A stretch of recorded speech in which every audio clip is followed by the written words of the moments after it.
Can an EV still be clean on a dirty grid? It's one of the most common myths around electric vehicles that if the grid isn't perfectly clean, then the EV isn't clean either. But electricity is not the same everywhere. A charge in California is different from a charge in West Virginia, and a charge in France is very different from, say, a charge in Poland. And here in Canada, a charge in Quebec is very different from a charge in Saskatchewan or Alberta. The answer can also change by the time of day in the season or even how the grid is evolving. So today I'm joined by Julien Lavalley from Electricity Maps, a platform that tracks real time electricity emissions around the world. He shows us what the data actually says about how clean EV charging really is and why the answer is really more nuanced than clean or dirty. Julien, thank you for joining us. Take it away.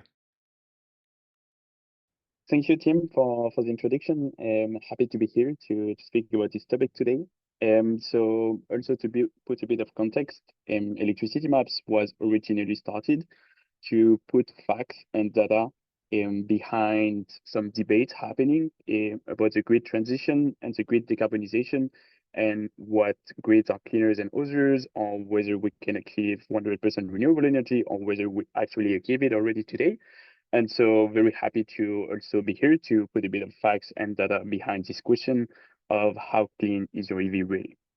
I think it's important to first start with a comparison between battery electric vehicles emissions and internal combustion engines vehicles emissions, and both on a lifetime. So not only on the charging or not only on the manufacturing, but taking everything into account on the lifetime. So these figures come from a report from the IEA, and what you can see is a battery electric vehicle will, no matter what, always be cleaner than an internal combustion engine vehicle over the lifetime. I think what's also interesting on this graph is you can see a full range of emissions for a battery electric vehicle, and so we can wonder why is there such a range for these emissions. And actually, we don't have the legend on this graph, but in orange, it's a use phase emission, so the emissions from charging the car. And the answer to this question of why is this range so large is actually because the grid carbon intensity changes by location. So what you can see on the screen right now is a map of electricity maps, which is freely available, and we will dive a bit more into it later. But what you see for each country is the grid carbon intensity. So how much emissions are emitted for producing the electricity you're going to consume on the grid. So basically, how much emissions are emitted for allowing you to charge your car in grams of CO2 per kilowatt hours. So the greener a country is, the greener the electricity is, and the more browny or the darker it is, then the dirtier the grid is.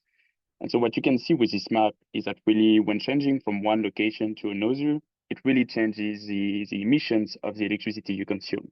And thus charging your car will have completely different emissions. And when we look at the grid intensity by location, it's also important to look at the spatial granularity. So what you can see on this image here is that whether we look at Canada and the US as two big regions, or whether we split them into different grid regions, really the grid carbon intensity changes a lot.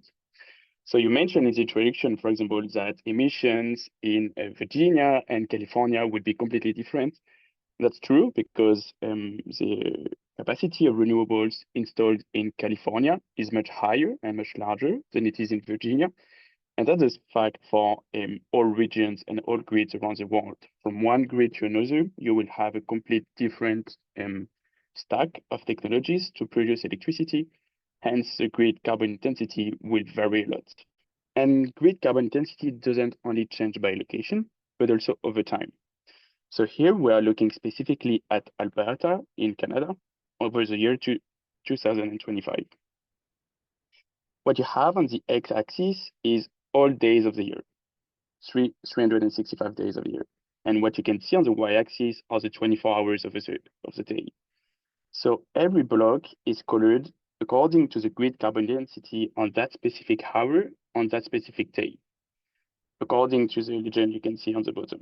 And so what you can see is really at different hours of the year, the grid carbon intensity in Alberta is really going to change and not going to be the same. We can see, for example, over here in January, that you have some windy days where the grid carbon intensity is lower throughout the day, and then some non-windy days where the grid carbon intensity is significantly larger.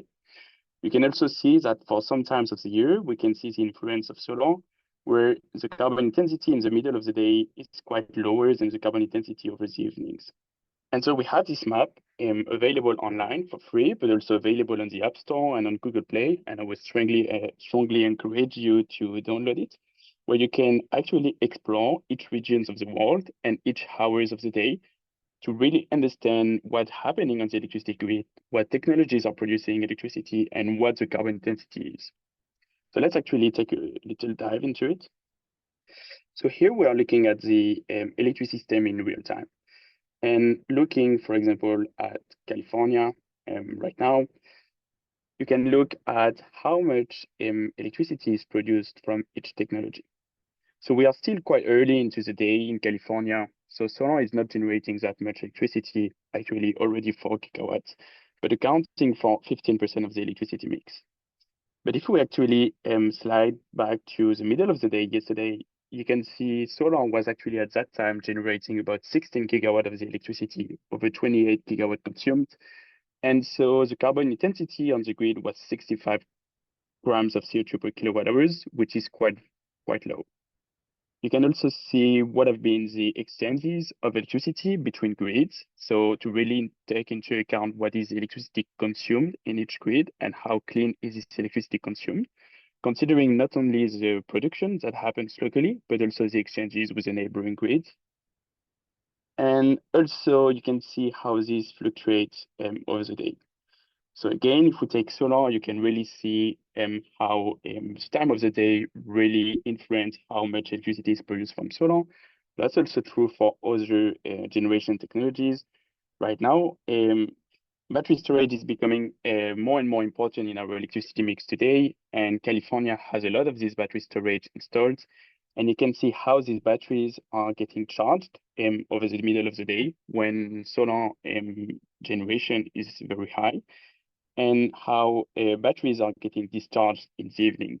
So allowing the grid to get cleaner, and not only in the middle of the day, but throughout the day. When all these technologies are fluctuating in terms of contribution to the electricity mix over the day, then this means the carbon intensity, so how much emissions are emitted per kilowatt hours of electricity consumed, is also quite significantly changing over the day. So you can see that in the middle of the day, there will be around 60 grams of CO2 per kilowatt hours of carbon intensity in California. But then if we move to the middle of the night, this almost tripled to 180 grams of CO2 per kilowatt hours. And so all grids have their own specificities. We were speaking about Alberta before. And if you look at Alberta, there is less renewables installed than in California, but there are still quite some significant share of renewables there. So depending on the time of the day, these sources will have a quite significantly different contribution to the electricity mix. So you can see that in the middle of the day, solar will sometimes generate up to 15% of the electricity available in Alberta. And inversely, in the middle of the night, obviously solar is not generating anymore. And so depending whether there is wind on these days and whether there is significant wind production, it will be either wind covering the loss of solar generation, or it could be gas. And depending which of these technologies is used, the impact on the grid carbon intensity will be completely different. So I would strongly encourage you to have a look at that map and to also explore the regions you're interested in and the countries you're interested in, and also see how that fluctuates over time. We just had a look right now on the last 24 hours, but you can also, for example, see trends happening over multiple months and multiple years. So if we look at Alberta again, for example, you can see how the carbon intensity of that grid has been decreasing quite significantly over the years and over the months. It was about more than 500 grams of CO2 per kilowatt hours some years ago, and now it's down to a bit more than 300 grams of CO2 per kilowatt hours. So that's still quite a lot, and still can still be considered a carbon intense grid, but you can see the effect of grid decarbonization over the years. Because of what we just saw before, the charging time actually makes a big difference and it matters. Here we are looking at two main grids in Canada, so Alberta on the left and Ontario on the right. And you can see for each of these grids what has been the electricity mix over the last 3 days. So as we saw before, we can see in Alberta that there is quite a large share of gas, but also some renewables, wind and solar installed. And so depending on the time of the day, depending on how high the load is, you can see that the contribution of gas in the generation mix is fluctuating quite a lot. And you can actually see how this translates to changes in the carbon intensity of the grid. So if you are an EV user based in Alberta, you can see that on the 17th of May, if you charged at around midday, then you used an electricity which had a less than 300 grams of CO2 per kilowatt hours carbon intensity. But if you waited for a couple of hours and then charged it in the evening when you got home, for example, then you can see that this surges to more than 400 grams of CO2 per kilowatt hours. So really the time at which you are going to charge your EV is going to matter about for answering the question of how clean your EV is. And if you're in Ontario, it's a bit the reverse. So actually in Ontario, there is not much solar installed right now. But there is a large nuclear fleet installed and also quite a large share of hydro generation. But as you can see, the nuclear generation remains quite stable during the day and during the night. And what actually is going to matter in Ontario is how high is the load on the grid. So during the night, you can see that the load is getting lower. And as the load is getting lower, then the gas generation is also getting lower. And so the carbon intensity is also getting lower. But in the middle of the day or more towards the evening, when the load is increasing, you can see that the gas generation is also increasing. And as a result, the carbon intensity of the grid is also increasing. So in Ontario, it would be much better to charge in the middle of the night rather than charging in the middle of the day when the load is already high and when emissions are high on the grid.